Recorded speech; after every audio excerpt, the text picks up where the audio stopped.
Diberi tanda, Kain diberi tanda sebagai tugu, tanda petik gitu ya. Supaya kita mengetahui bahwa wah ini orang yang dihukum Tuhan.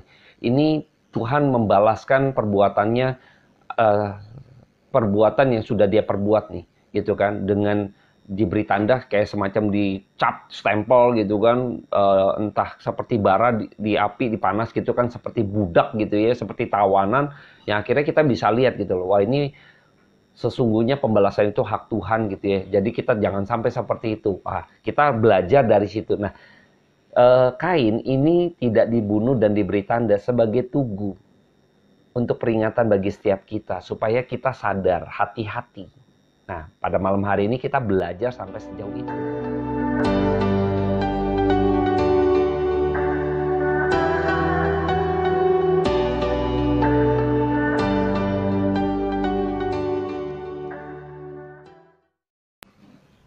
Shalom, selamat malam Bapak Ibu dan rekan-rekan sekalian. Pada malam hari ini kembali saya menyapa kita semua di dalam persekutuan yang sederhana yang pada malam hari ini coba kita akan renungkan firman Tuhan bersama-sama mengenai tema Kain dan Habel yang masih terus kita explore gitu ya, masih terus kita gali di balik peristiwa Kain dan Habel gitu ya. Dan sebelum kita mulai, saya akan berdoa terlebih dahulu buat setiap kita. Bapa dalam surga, kami ucap syukur karena pada malam hari ini Tuhan kembali memberikan kami kesempatan demi kesempatan untuk kami boleh bertemu dengan Sang firman, perkataan yang hidup itu, yaitu firman Allah. Biarlah pada malam hari ini kami boleh penuh dengan kuasa daripada Roh Kudus-Mu, urapi hati dan pikiran kami, bahwa kami mengerti kebenaran firman Tuhan sehingga hidup kami seturut dengan kebenaran-Mu ya Bapa. Dengar doa kami Tuhan, hanya di dalam nama yang kudus, pimpin waktu ke depan. Amin. Baik, saya akan coba kembali membacakan di dalam rangkaian galian-galian yang kita pengen coba explore dari peristiwa Kain dan Habel. Saya akan bacakan terlebih dahulu di dalam Kejadian 4, ayatnya yang ketika pada waktu itu sudah kita bahas pembunuhan Kain dan Habel ya, pembunuhan Kain terhadap Habel ya. Saya akan kutip di dalam Kejadian 4, ayatnya yang ke-9 ya, ayatnya ke-9 sampai 10 gitu ya. Saya akan kutip ayat ke-9 dulu, nanti kita coba explore ke ayat-ayat berikutnya. Saya akan kutip ayat ke-9 dulu. Firman Tuhan kepada Kain, "Di mana Habel adikmu itu?" Jawabnya, "Aku tidak tahu. Apakah aku penjaga adikku?" Nah, jadi pada waktu Kain membunuh Habel, maka Tuhan menanyakan mengenai Habel gitu ya. Di mana Habel gitu kan? Di mana adikmu gitu ya. Pada waktu ditanya, pertanyaan itu sebenarnya juga mau menginterogasi dan juga sekaligus kesempatan buat Kain sebenarnya. Kesempatan buat apa? Tuhan memberikan kesempatan kembali kepada Kain. Apakah Kain mau mengakui kesalahannya, mau mengakui perbuatannya dan bertobat? Kira-kira demikian ya.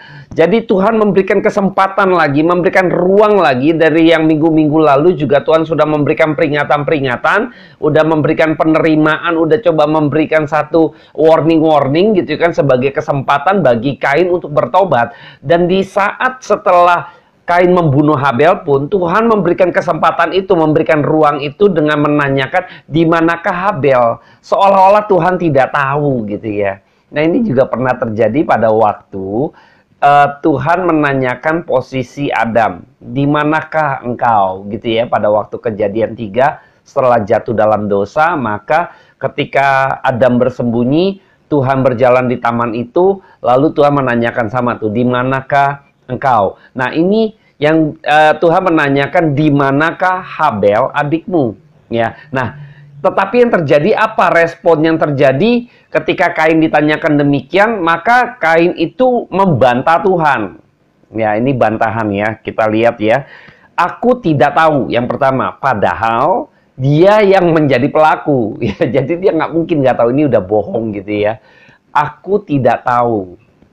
Jadi dia mengelak gitu ya. Dia mengelak, saya nggak ngerti apa-apa, seperti orang nggak tahu apa-apa. Dia pikir jadi Tuhan ini nggak tahu apa-apa juga gitu ya. Jadi merendahkan Tuhan ya, jadi sebenarnya. Padahal Tuhan itu maha tahu gitu ya. Lalu mencoba membohongi Tuhan gitu ya, dengan mengatakan aku tidak tahu. Nah, ini responnya berbeda sekali ya, berbeda sekali ketika Adam ditanya. Nah, emang kita melihat bahwa Adam waktu ditanya juga sepertinya mengelak ya. Tapi kita perhatikan, coba kita bandingkan ya pertanyaan waktu Tuhan menanyakan posisi Adam dan juga sekarang menanyakan Habel di mana. Saya akan kasih lihat, kita cuplik kembali gitu kan, Kejadian 3. Saya akan bacakan buat setiap kita dalam Kejadian 3, ayatnya yang ke-9 ya. Yang ke-9 sampai ayatnya yang ke-12. Saya akan bacakan buat setiap kita ya. Tetapi Tuhan Allah memanggil manusia itu dan berfirman kepadanya, "Di manakah engkau?" Ia menjawab, "Ketika aku mendengar bahwa engkau ada dalam taman ini, aku menjadi takut karena aku telanjang, sebab itu aku bersembunyi." Ya. Firman Tuhan, "Siapakah yang memberitahukan kepadamu bahwa engkau telanjang? Apakah engkau makan dari buah pohon yang kularang engkau makan itu?" Nah, Tuhan menginterogasi, mau menanyakan kejujuran daripada Adam. Nah, respon Adam, perhatikan ayat 12. Manusia itu menjawab, "Perempuan yang kau tempatkan di sisiku, dialah yang memberikan dari buah pohon itu kepadaku, maka aku makan." Nah, meskipun sepertinya ngelak gitu ya, ini loh perempuan ini, tapi dia berkata ada kejujuran di dalamnya itu, "Maka aku makan Tuhan." Ya, Tuhan nanya ya, "Apakah engkau makan buah itu?" Dia makan, tapi dia mendirikan kebenarannya dulu. Dia ingin membela dirinya seolah-olah ini saya ini korban. Ya, padahal dia juga pengen makan. Jadi manusia yang sudah berdosa mendirikan kebenarannya. Lalu ketika emang kita tahu ya, ini berbedanya. Adam mengakui bahwa makan, tapi dengan cara dia mendirikan kebenarannya sendiri dengan menunjuk perempuan atau menyalahkan ke Adam, menyalahkan orang lain. Itu sebagai tanda dia mengelak sebenarnya. Tetapi di sisi itu kita melihat bahwa dia mengakui bahwa aku makan Tuhan. Tetapi dia memposisikan diri bahwa saya ini korban Tuhan, saya bukan pelaku, kira-kira gitu ya. Tapi tetap ya, mau kabur dari tanggung jawabnya. Tetapi bandingkan dengan Kain. Kain enggak, dia aku tidak tahu, benar-benar tidak mau bertanggung jawab dan benar-benar mau membohongi Tuhan gitu, tidak mengakui perbuatannya. Bayangkan gitu ya, berani sekali kan Kain, berani loh Kain loh, ya menantang Tuhan, memberontak gitu ya. Tuhan kasih kesempatan kembali lewat pertanyaan ini, sebenarnya ini untuk mau supaya Kain, oke, kamu ngakulah gitu kan. Tuhan kan udah tahu lah ya, udah pegang kebenarannya gitu loh. Tapi emang kembali Kain keras hati, Kain menantang Tuhan, Kain benar-benar memberontak terhadap Allah gitu ya. Nah, kita melihat bahwa ini pembedaan yang berbeda sekali. Nah, jadi kita bisa mempelajari dari peristiwa ini pun Tuhan mungkin nggak tahu apa yang menjadi kesalahan yang kita perbuat, sekalipun tidak ada orang yang tahu. Ya, jadi Tuhan tahu. Jadi ketika kita melakukan kesalahan atau dosa, kita haruslah kita cepat-cepat dengan segera kita mengakui kesalahan kita di hadapan Tuhan. Kalau kita terhadap orang lain gitu kan, kita berbuat salah gitu kan, atau melakukan marah gitu yang tadi, membunuh gitu, seperti membunuh, buru-burulah, lekas-lekaslah kita rekonsiliasi, kita mengadakan satu penyelesaian terhadap orang tersebut, maka persembahan itu akan berkenan di hadapan Allah gitu ya. Saya nggak akan kupas di bagian ini gitu ya. Tapi saya melihat bahwa Kain ini tidak mau mengakui kesalahannya di hadapan Tuhan. Nah, ini celaka ya. Kita kalau nggak mengakui kesalahan kita di hadapan Tuhan, maka ya Tuhan udah beri kesempatan buat Kain gitu loh. Jadi maka saya berharap kita semua sadar bahwa Tuhan Allah itu maha tahu. Jadi ketika setiap kesalahan dosa yang kita lakukan, sekalipun nggak ada orang yang lihat, kita minta ampun di hadapan Tuhan, buru-buru, cepat-cepat, segera mungkin gitu ya, supaya kita tidak tertimpa hukuman daripada Tuhan. Kita mohon belas kasihan daripada Tuhan. Dan saya melihat lagi, meninjau kembali lagi, kita perhatikan setelah dia katakan aku tidak tahu gitu ya, aku tidak tahu. Jadi setelah itu pertanyaan balik gitu ya, apakah aku penjaga adikku? Ini bantahan yang sangat jelas ya. Tuhan tanya di mana Habel, aku tidak tahu, terus dibalikin tanya lagi. Ya, apakah aku ini penjaga adikku gitu ya. Jadi dia benar-benar mau, maksudnya ngelawan gitu, orang nih bantah gitu ya, ngelawan gitu kan, dengan balikin lagi pertanyaan gitu kepada Tuhan. Ini kan satu keberanian yang luar biasa menurut saya, terlalu berani menantang Tuhan gitu loh. Nah, saya melihat bahwa hal-hal seperti ini jangan sampai terjadi dalam diri kita gitu ya. Aduh, ini si Kain ini menolak gitu kan untuk bertanggung jawab. Dia juga pikir saya maksudnya egosentris gitu kan, nggak peduli gitu kan. Padahal ketika kita tahu bahwa harusnya kakak mengasihi adiknya, jadi yang atas mengasihi yang bawah. Artinya kita sebagai kakak senior harusnya mengasihi junior gitu kan. Ini hukum daripada Tuhan, bagaimana mengikat dari yang atas, hukum kepada bawah, yaitu mengasihi yang bawah, taat kepada yang atas gitu ya. Ini hukum yang Tuhan sudah ceritakan di dalam kebenaran firman Tuhan. Nah, ketika Tuhan menanyakan, harusnya Kain memiliki tanggung jawab untuk mengasihi Habel. Nah, ini kembali lagi Tuhan menanyakannya karena berkaitan sekali gitu ya. Kain ini benar-benar sudah mengambil haknya Tuhan ya. Sebenarnya dia sudah melawan Tuhan, dia sudah mengambil haknya Tuhan. Kenapa saya bilang dia mengambil haknya Tuhan? Kebayang ya, kita tahu bahwa Tuhan yang menentukan hidup mati seseorang. Dia sang penghulu hidup ya. Kita nih manusia terbatas. Kita ditentukan hidup, kita mati, kita ditentukan oleh Tuhan ya, di dalam tangan Tuhan. Nah, sekarang Kain mencoba mengambil haknya Tuhan dengan cara dia membunuh Habel. Dia seolah-olah menjadi menjadi Tuhan ya, yang menentukan hidup matinya Habel. Engkau hari ini selesai hidupmu di dunia, maka dia yang tentukan dengan cara membunuh. Nah, membunuh ini sudah menjadi pertentangan, jadi sama seperti pada waktu kita tahu bahwa ingin seperti Allah gitu kan, iblis ingin seperti Allah, bahkan dia ketika Adam dan Hawa jatuh dalam dosa juga tergiur untuk seperti Allah. Nah, Kain jatuh di dalam pemberontakan ini karena dia ingin seperti Allah. Dia sudah mengambil haknya Tuhan. Hidup mati seseorang ada di tangan Tuhan. Sekarang dia mau ambil hak itu. Dia seolah-olah menjadi, sekarang saya yang tentukan. Nah, ini sudah ingin menjadi seperti Tuhan. Ini seperti Lucifer ya, malaikat Tuhan yang akhirnya diusir karena ingin seperti Allah. Makanya terusir gitu ya.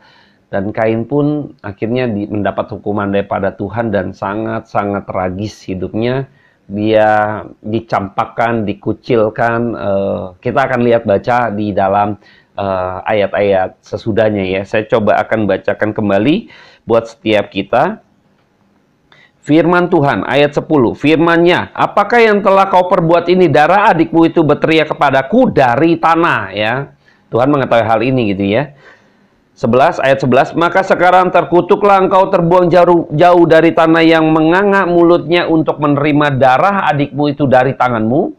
Apabila engkau mengusahakan tanah itu, maka tanah itu tidak akan memberikan hasil sepenuhnya lagi kepadamu. Engkau menjadi seorang pelarian dan pengembara di bumi. Bayangkan ya.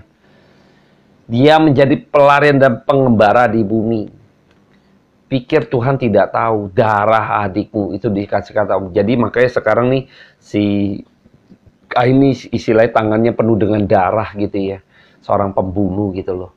Nah, maka kita tahu pada waktu Tuhan menyatakan kebenaran gitu, darah adikmu berteriak gitu ya. Kebenaran sekalipun mau ditutup-tutupi gitu ya, kebenaran tidak akan pernah bisa menjadi tidak benar, atau kebenaran tidak bisa ditutup-tutupi, kebenaran tidak mungkin bisa dibungkam.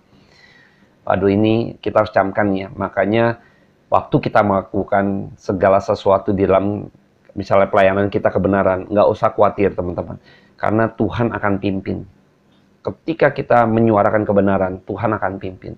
Sekalipun seakan-akan Kain gitu ya membungkam Habel yang terus berbicara mengenai kebenaran karena dia golongan nabi gitu ya.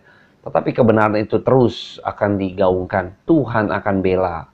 Nah, saya melihat bahwa Kain sungguh-sungguh sudah menjadi orang yang dihukum oleh Tuhan, yang dihempaskan, bahkan tanah pun tidak akan menghasilkan sepenuhnya gitu ya. Jadi ini saya coba kaitkan dengan peristiwa pada waktu dia memberi setengah daripada hasil tanah, seolah-olah banyak sekali gitu ya pada waktu persembahan. Mungkin jumlah tanahnya, hasil tanahnya banyak gitu kan, setengahnya gitu kan, kalah dengan 10% gitu ya, enggak di atas 10%, atau bukan perpuluhan gitu ya, di atas 10% itu banyak gitu ya. Ironis ya sekarang ya. Jadi yang menurut dia banyak itu justru nggak berkenan di hadapan Tuhan. Justru dia setengah hati gitu ya, sebagai bagian orang. Nah, itu saya sudah pernah bahas di persembahan Kain gitu ya, bicara hati ya. Nanti teman-teman bisa lihat di YouTube channel saya. Dan saya mensorotin ini ketika hasil tanah tidak lagi sepenuhnya gitu ya. Apa yang kau tabur engkau tuai sekarang. Engkau sudah matiin Kain dan Kain membunuh Habel, lalu darahnya tercurah di tanah menganga gitu kan. Sekarang akhirnya engkau menabur dan sekarang engkau menuai segala sesuatu yang telah engkau tabur gitu ya. Ini bahaya gitu ya. Akhirnya sepertinya berat hidupnya Kain sekarang, sudah sebagai pengembara gitu ya, sama nggak memiliki tempat gitu ya. Tanah pun tolak dia, istilahnya seperti itu ya. Udah ngeri sekali ya. Sama seperti malaikat Tuhan gitu ya, mengembara, sudah tidak ada tempat lagi. Mengembara aja gitu ya, nyari manusia gitu, nyari pengikut manusia-manusia berdosa, manusia-manusia yang dibodohi gitu kan. Itulah seperti malaikat Tuhan yang diusir gitu ya, mengembara hidupnya di dunia. Nggak ada tempat gitu ya. Luntang-lantung siap untuk dihukum aja, nggak ada tempat sekarang dia. Nah, Kain demikian posisinya. Menjadi seorang yang tidak mendapat tempat, ditolak, dicampakkan oleh Tuhan. Kebayang ya, ini sungguh mengerikan. Jadi hukuman Tuhan, Tuhan sudah kasih kesempatan, Tuhan sudah kasih kesempatan, kasih kesempatan. Jangan sampai kesabaran yang Tuhan berikan kepada kita semua dianggap satu kelalaian gitu ya. Nanti juga orang seringkali yang klasik ya. Nanti aja Tuhan datang 2 kali. Nah, masih lama bertobat. Ya, aduh, suruh bertobat. Aduh, dari kemarin nggak datang dari nenek moyang gitu.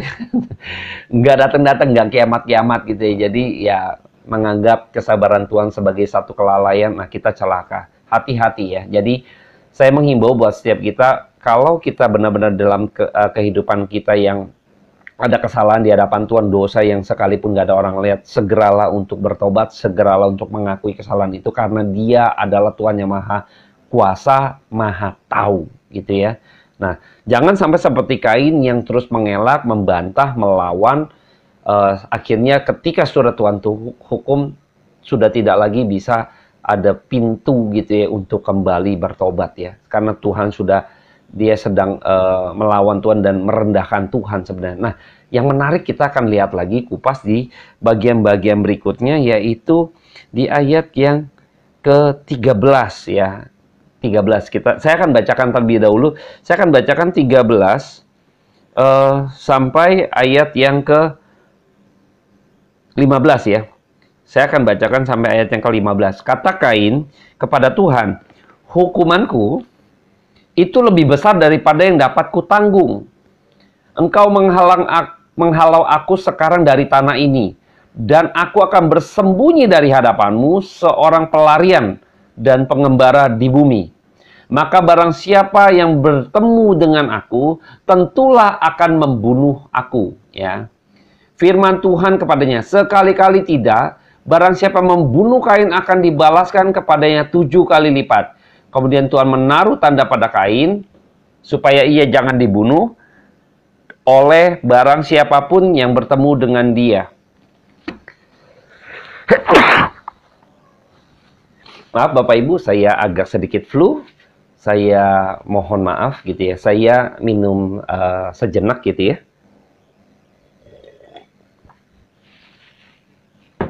Kita akan coba gali gitu ya, kulik di bagian yang ke ayat 13 ya. Hukumanku itu lebih besar daripada yang dapat ku tanggung ya.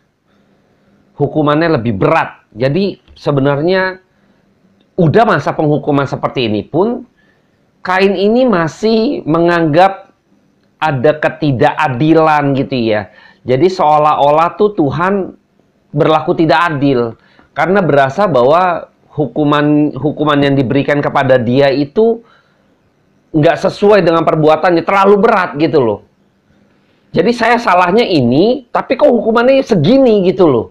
Dia berasa bahwa pengadilan Tuhan itu nggak adil, bayangkan ya. Sudah mendapat hukuman daripada Tuhan pun masih bantah lagi Tuhan, menunjuk Tuhan seolah-olah Tuhan itu keadilannya tidak ada, pengadilan Tuhan tidak adil, bayangkan. Ini dia sedang mau mengatakan ini. Bayangkan ya. Dia masih lawan Tuhan loh. Bantah terus gitu ya. Berani sekali ini Kain. Saya bilang gila. Saya bilang. Berani sekali ini kayaknya. Jadi berasa tuh bahwa ini saya kayak kita tahu ya bahwa ini kayaknya nggak adil ya. Keadilan dunia berbeda ya. Saya tapi ambil contoh. Orang nyolong sendal jepit gitu ya. Dihukumnya gitu kan. Nyolong ayam gitu ya. Dihukumnya sekian tahun misalnya gitu. Orang korupsi gitu kan. Miliaran bahkan triliunan gitu kan. Nggak dihukumnya lebih ringan gitu ya. Waduh, ini tentu tidak adil gitu ya, pasti demikian. Nah, kira-kira nih dia juga mau komplain, saya ini nyolong ayam Tuhan gitu kan, matiin ayam misalnya gitu ya. Kok hukumannya seperti orang bunuh massa misalnya gitu ya, atau korupsi gitu ya. Ini saya nyolong ayam gitu, kok hukumannya yang lebih ringan mas, orang yang korupsi begitu triliunan aja hukumannya nggak seberat saya, kira-kira gitu loh. Jadi dia sedang klaim bahwa pengadilan Tuhan ini nggak adil. Nggak adil, nggak ada keadilan Tuhan. Sepertinya Tuhan ini nggak adil. Bayangkan ya, Tuhan masih ditentang di sini ya. Ini kita jangan sampai seperti itu ya. Jadi Tuhan nggak fair nih, hidup saya begini-begini. Wah, kita bersungut-sungut, hati-hati ya. Jangan-jangan. Ini seperti Kain nanti ya. Tuhan hukum, dia malah komplain lagi. Hukuman Tuhan, pengadilan Tuhan nggak adil gitu ya. Jadi Kain ini justru ngelihat fokus kepada hukuman yang Tuhan berikan ini sebagai satu, dia melihat penderitaan gitu kan, apa yang dia akan hadapi gitu kan, berat sekali gitu ya, dia dihalau, ditolak gitu kan, engkau menghalau aku sekarang dari tanah ini, aku bersembunyi gitu kan, ngumpet mulu. Ingat ya, Adam dan Hawa waktu jatuh dalam dosa pun bersembunyi, ini manusia berdosa. Tapi ketika Adam dan Hawa telah diberikan pakaian yang dari kulit binatang yang Tuhan Allah sediakan, yang Tuhan Allah berikan dan Tuhan pakaikan, itu dia nggak malu lagi. Nah, ini Kain berdosa gitu ya, ini benar-benar ditolak oleh Tuhan. Seorang pelarian pengembaraan, maka barang siapa akan bertemu dengan aku, tentulah akan membunuh aku. Sekarang dia kan membunuh Habel, ya kan? Sekarang dia tuh menjadi mangsa gitu ya. Tadinya dia pemangsa, sekarang dia jadi mangsa. Kebayang ya? Maaf Bapak Ibu. Jadi sekarang dia menjadi mangsa, menjadi sasaran nih, untuk dia apa? Dibunuh gitu ya. Jadi hidupnya dalam ketakutan. Hidupnya di dalam ketakutan, bayangkan ya. Dia di dalam ketakutan sendiri sekarang. Tangannya yang dulunya berdarah ini yang membunuh sebagai pemangsa, sekarang dia menjadi incaran. Betapa ketakutannya dia karena sekarang dia menjadi orang yang diincar untuk dibunuh gitu ya. Dan dia terfokus pada penderitaan-penderitaan dia sehingga meremehkan juga yang namanya dosa sebenarnya. Dia komplain begitu berat, begitu penderitaan gitu ya. Jadi merasa bahwa ini ada satu nggak sesuai Tuhan hukuman yang saya dapat gitu kan, dengan kesalahan yang saya perbuat gitu kan, sehingga merasa dirinya itu telah diperlakukan keras gitu kan. Jadi berasa bahwa dosa ini ringan gitu loh. Dia menganggap remeh atau menganggap remeh perbuatan dia gitu. Dosa ini dianggap remeh gitu loh. Jadi dia pikir ini terlalu berat hukumannya gitu loh. Enggak, dosa itu nggak main-main hukumannya. Dosa tuh upahnya maut, titik. Maka dia pikir gitu kan, dia menganggap remeh dosa.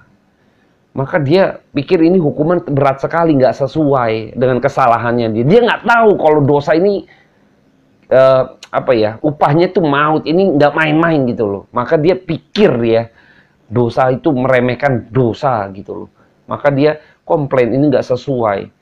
Loh, nggak sesuai gimana? Dia nggak tahu dosa itu fatal gitu. Dosa itu nggak main-main. Dosa itu maut itu hukumannya. Dia nggak sadar itu. Dia nggak pandang. Ya pokoknya memandang rendah dosa lah gitu ya. Maka dia pikir nggak setimpal, nggak fair gitu loh. Jadi keadilan Tuhan nggak ada.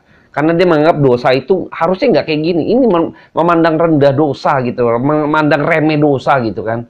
Maka ini hal-hal yang saya pikir akhirnya kita dapat belajar dari kejadian Kain seperti ini. Ya, jangan sampai menganggap rendah atau remeh dosa. Dosa tetap dosa ya, nggak ada kecil, nggak ada besar gitu ya. Dosa tetap dosa di hadapan Tuhan gitu ya. Nggak bisa, dosa tetap dosa. Di hadapan Tuhan nggak berkenan. Minta ampun sama Tuhan. Jangan nantang lagi, jangan nganggap remeh dosa gitu ya. Tuhan paling benci sekali. Tuhan marah, murkanya turun atas manusia berdosa. Kita bersyukur punya Kristus yang sudah menebus hidup kita, sehingga murka Allah tidak turun atas kita. Maka kita memohon kepada Kristus pengampunan. Dia akan mengampuni. Seberapapun hebatnya perbuatan dosa yang kau lakukan, Dia akan mengampuni. Tidak ada dosa yang tidak bisa diampuni oleh Kristus. Karena melalui Kristus di dalam salibnya, maka pengorbanan Dia sudah tuntas buat setiap kita. Nggak ada lagi yang bisa menghalangi kita dengan Bapa kembali didamaikan. Tidak ada lagi.